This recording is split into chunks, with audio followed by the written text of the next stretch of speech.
Hello friends, आप सभी का यूपीएससी पीसीएस एक्सप्रेस चैनल में स्वागत है।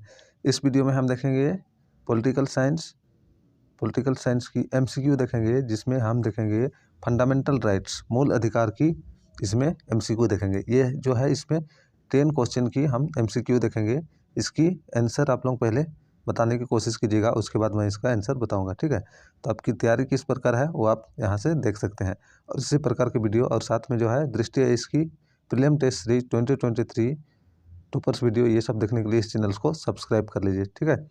और इस चैनल्स में जाके इसकी प्लेलिस्ट में आप देख सकते हैं toppers copy video, UPSC previous year videos, और साथ में जो है दृष्टि टेस्ट सीरीज और इसी प्रकार की वीडियो आप देख सकते हैं। तो इसके लिए आप इस चैनल को सब्सक्राइब कर लें, ठीक है।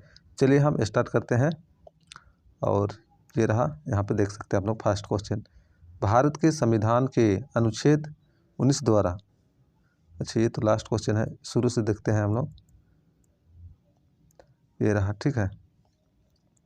ये देखिए, भारत के संदर्भ में निम्नलिखित कथनों पर विचार कीजिए। भारत के संदर्भ में निम्नलिखित कथनों पर विचार कीजिए।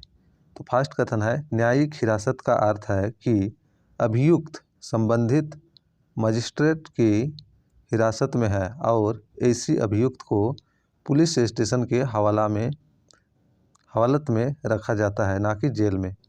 दूसरा कथन है, न्यायिक हिरासत के दौरान मामले के प्रभारी पुलिस अधिकारी न्यायालय की अनुमति के बिना संदिग्ध व्यक्ति से पूछताछ नहीं कर सकते हैं, ठीक है। संदिग्ध से पूछताछ नहीं कर सकते। तो ये दो कथन है, ठीक है। इसमें से आप देख सकते हो उपयुक्त कथनों में से कौन सा सही है वो बताना है। केवल एक, केवल दो, एक और दो दोनों, या फिर डी नंबर है ना तो एक ना ही दो। तो इसमें कौन सा सही आंसर है आप बोल सकते हैं। चलिए थोड़ा सा टाइम देता हूँ, फिर मैं इसकी बताऊंगा सही आंसर।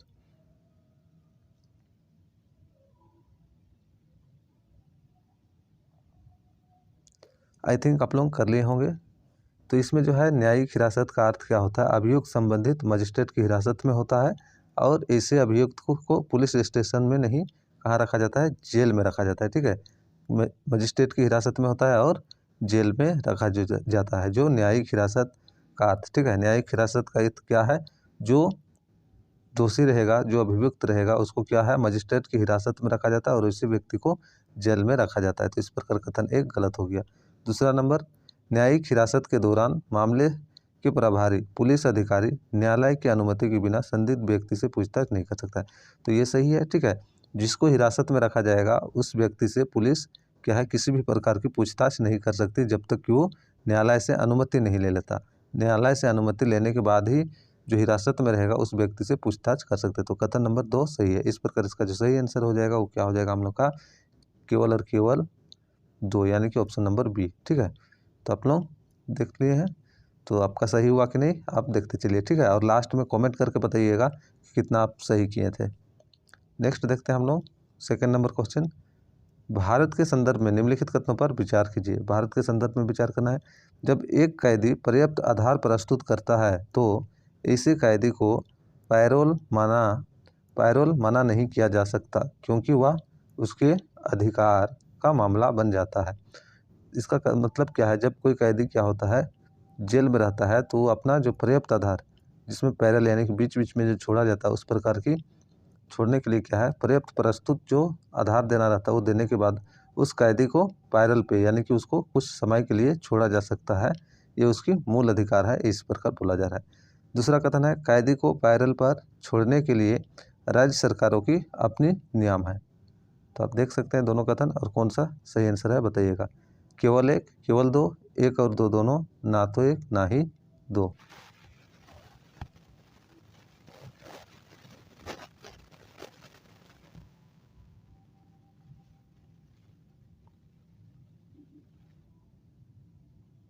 तो आप लोग देख लिए होंगे, हम इसकी देख लिए।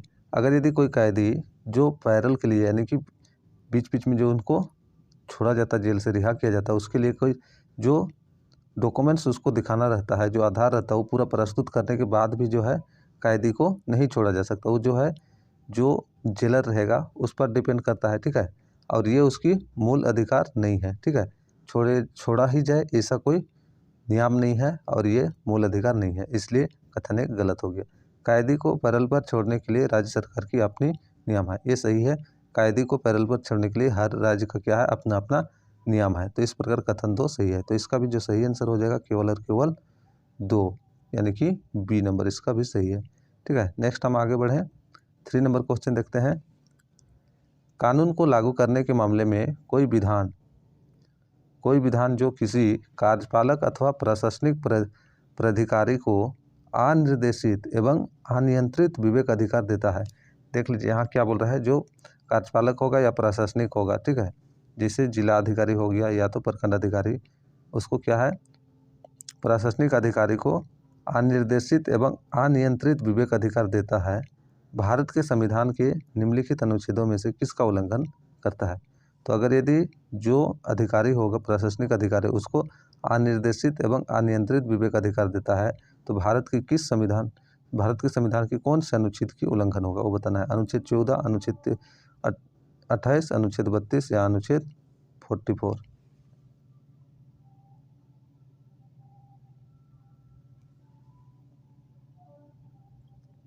तो आप लोग देख लिए होंगे। अगर यदि किसी को क्या है, किसी कार्यपालक या प्रशासनिक अधिकारी को अनिर्देशित यानी कि कोई उसके यहाँ दिशा निर्देश नहीं होगा और अनियंत्रित, उसको कोई नियंत्रित करने वाला नहीं होगा, विवेक अधिकार दिया जाता है, तो उसमें क्या होगा, जो कानून लागू करने के लिए जो लोग है, जनता है, उस पर क्या है, अपना अनिर्देशित और अनियंत्रित विवेक अधिकार के कारण वो क्या करेगा, गलत प्रयोग भी कर सकता है। ठीक है, क्या कर सकता है, गलत प्रयोग भी कर सकता है, जो क्या होगा, स्वतंत्रता का अधिकार या समानता का अधिकार, ठीक है, समानता का अधिकार का उल्लंघन होगा। ठीक है, जितना भी भारत के लोग हैं सभी क्या है, एक समान माना गया है, यानी कि समता का अधिकार। तो इस प्रकार अनुच्छेद 14 का उल्लंघन होगा। कौन सा, अनुच्छेद 14 का उल्लंघन होगा। आगे बढ़े हम, नेक्स्ट देखते हैं।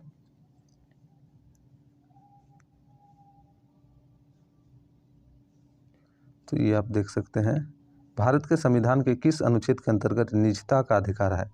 निजता का अधिकार, ठीक है, तो भारत की संविधान में कौन सा मतलब अनुच्छेद, संविधान के किस अनुच्छेद के तहत निजता का अधिकार है वो बताना है। अनुच्छेद 15, अनुच्छेद 19, अनुच्छेद 21 और अनुच्छेद 29। ठीक है, आर्टिकल 15, आर्टिकल 19, आर्टिकल 21, आर्टिकल 29। तो किसके तहत निजता का अधिकार है ये बताना है।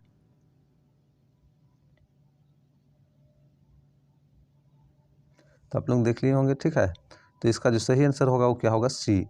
अनुच्छेद 21 में क्या है, प्राण एवं दैहिक स्वतंत्रता की अधिकार है। प्राण एवं दैहिक जो क्या होता है, निजता का अधिकार बोल सकते हैं। ठीक है, क्या है, प्राण एवं दैहिक का अधिकार। ये 15 में नहीं है, ठीक है, और 19 तो हम लोग का क्या है, स्वतंत्रता का जो है अभिव्यक्ति, ठीक है, उसमें 6 अधिकार जो है वो है, ये पिछड़ा जाति से रिलेटेड है। तो ये जो 21 है क्या है, प्राण एवं दैहिक स्वतंत्रता से संबंधित है, यही क्या है, निजता का अधिकार। तो ये हो जाएगा। ठीक है, आगे देखें हम।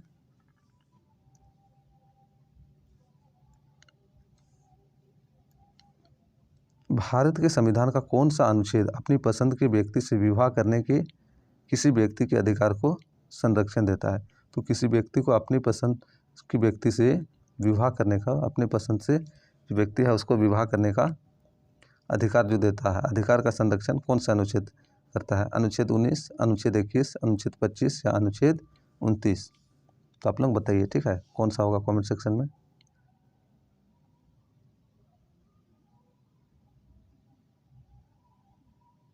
चलिए आप लोग कर लिए होंगे। ठीक है, तो इसमें जो है हम लोग अभी देखें जस्ट थोड़ा देर पहले क्या है, निजता का अधिकार। ठीक है, अनुच्छेद 21 जो है, निजता का अधिकार प्राण एवं दैहिक स्वतंत्रता होता है, और इसी से संबंधित किया है हम लोग का यहाँ से ही जो है, किसी व्यक्ति को अपनी पसंद की व्यक्ति से विवाह करने का अधिकार, जो अधिकार का संरक्षण कौन देता है, अनुच्छेद 21। ठीक है, कितना, अनुच्छेद 21। आगे बढ़ते हैं हम लोग। विधि के समक्ष समानता के संदर्भ में निम्नलिखित कथनों पर विचार कीजिए। ठीक है, विधि के समक्ष समानता के संदर्भ में प्रत्येक नागरिक विधि के समक्ष समान होते हैं, एकदम सही। अच्छा, ये आप लोगों को बताना है, प्रत्येक नागरिक जो क्या है, विधि के समक्ष यानी कानून के समक्ष समान होते हैं। प्रत्येक नागरिक को न्यायालय द्वारा निष्पक्ष सुनवाई का अधिकार है।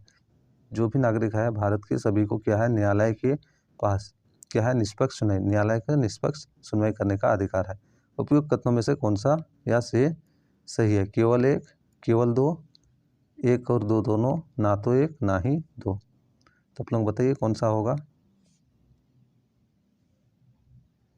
तो इसमें जो है दोनों कथन सही है, इसलिए एक और दो दोनों होगा। ठीक है, देख लीजिए, प्रत्येक नागरिक को विधि के समक्ष समान, ठीक है, समक्ष समान है, ठीक है, विधि के समक्ष समान अधिकार होता है।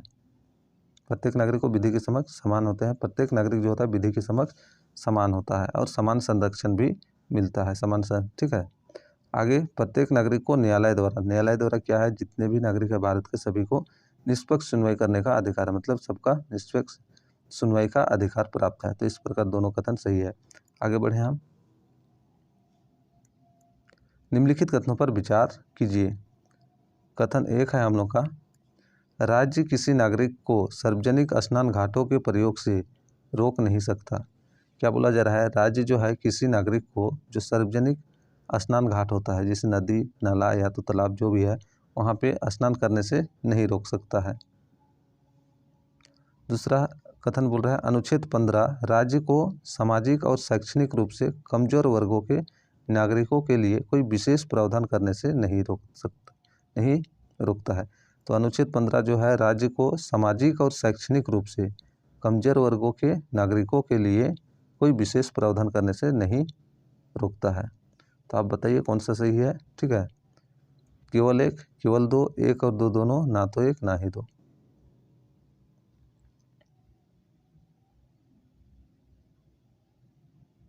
तो देख लीजिए, कथन एक जो है, राज्य जो है किसी नागरिक को सार्वजनिक स्नान के घाटों पर क्या होता है, स्नान करने से रोक सकता है।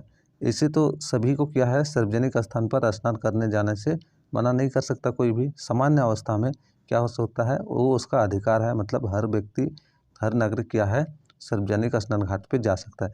लेकिन अगर यदि किसी नागरिक को कुछ गंभीर बीमार है, जिससे क्या होता है, जो फैलने वाला बीमार है, अगर यदि वो स्नान घाट पर जाता है तो दूसरों व्यक्ति को भी जो है उस बीमार फैल सकता है। जैसे हाल फिलहाल में जैसे कोविड-19 था, वो क्या है, अगर यदि कोई व्यक्ति कोविड-19 है तो अगर यदि वो सार्वजनिक स्थान पर जाता है तो उससे और फैल सकता था, तो उसको आइसोलेशन किया जाता था। ठीक है, उसी प्रकार क्या है, अगर यदि किसी व्यक्ति को कुछ गंभीर बीमार है और उससे फैलने की संभावना है, तो इस स्थिति में क्या है, राज्य सरकार जो है वो क्या कर सकता है, उस नागरिक को सार्वजनिक स्नान घाटों में स्नान करने से रोक सकता है। इसलिए कथन एक क्या हो रहा है, गलत हो रहा है। अनुच्छेद 15 के तहत क्या है, राज्य जो है, जो पिछड़े जाति है, जो पिछड़े वर्ग है, उनके लिए जो सामाजिक और शैक्षणिक रूप से जो कमजोर है, उसकी विशेष प्रावधान से नहीं रोक सकता। ठीक है, उसकी जो विशेष प्रावधान है उसको करने से नहीं रोक सकता। तो इस प्रकार कथन 2 सही है। तो इसका सही आंसर केवल और केवल 2। ठीक है, ऑप्शन नंबर बी सही हो गया। नेक्स्ट आगे देखें हम। भारत के संविधान के तहत निम्नलिखित में से कौन सा एक मौलिक अधिकार नहीं है? तो कौन सा एक मौलिक अधिकार नहीं है, ये बताना है। समता का अधिकार, स्वतंत्रता का अधिकार, नागरिकता का अधिकार, शोषण के विरुद्ध अधिकार। तो यहाँ पे देख सकते हैं कौन सा मौलिक अधिकार नहीं है। तो आप जानते होंगे समता का अधिकार जो कि 14 में है, ये क्या है, हम लोग का मूल अधिकार है। स्वतंत्रता का अधिकार अनुच्छेद 19 में 6 अधिकार है, ये भी। शोषण के विरुद्ध अधिकार, ठीक है, शोषण के विरुद्ध अधिकार आर्टिकल 15, तो ये भी क्या है, मूल अधिकार है। नागरिकता का अधिकार आर्टिकल शायद 2, ठीक है, तो ये क्या होगा, हम लोग का नागरिकता का अधिकार जो है मूल अधिकार नहीं है। इस प्रकार ऑप्शन नंबर सी इसका सही आंसर। ठीक है, आगे बढ़ें और ये देख सकते हैं ये क्वेश्चन, भारत के संविधान के अनुच्छेद 19 द्वारा प्रत्याभूत अधिकारों में निम्नलिखित में से क्या नहीं है? तो भारत के संविधान के अनुच्छेद 19 द्वारा 19 में जो 6 मूल अधिकार है उनमें से यहाँ पे दिया हुआ है वो कौन नहीं है, वो बताना है। वाक्य स्वतंत्र और अभिव्यक्ति स्वतंत्र। बी नंबर, कोई भी वृत्ति करने या स्वतंत्र, अपनी पसंद के धर्म का पालन करने का स्वतंत्र, संगमों अथवा संघों को बनाने का अधिकार। तो आप लोग बोलिए इसका कौन सा होगा, मतलब कमेंट कीजिए, उसके बाद मैं इसका बताता हूँ। तो यहाँ से देख सकते हैं यहाँ पे क्या है, वाक्य एवं अभिव्यक्ति की स्वतंत्रता, ये हम लोग का क्या है 19 में जो स्वतंत्रता का अधिकार है वो है। कोई व्यक्ति कोई भी वृत्ति यानी कि कोई भी कार्य करने का भी स्वतंत्र है, ठीक है। अपनी पसंद के धर्म से रिलेटेड आर्टिकल 25 में है, ठीक है। तो इस प्रकार ये गलत हो गया, कितना है 25 में है, तो ये 19 में है। संगम अथवा संघ यानी संगम और संघ बनाने का अधिकार, ये भी आर्टिकल 19 में है। तो इस प्रकार इसका सही आंसर हो गया सी नंबर, ठीक है। कौन सा 19 में प्रदत्त अधिकार नहीं है, तो हम लोग का सी नंबर। आगे बढ़े हम।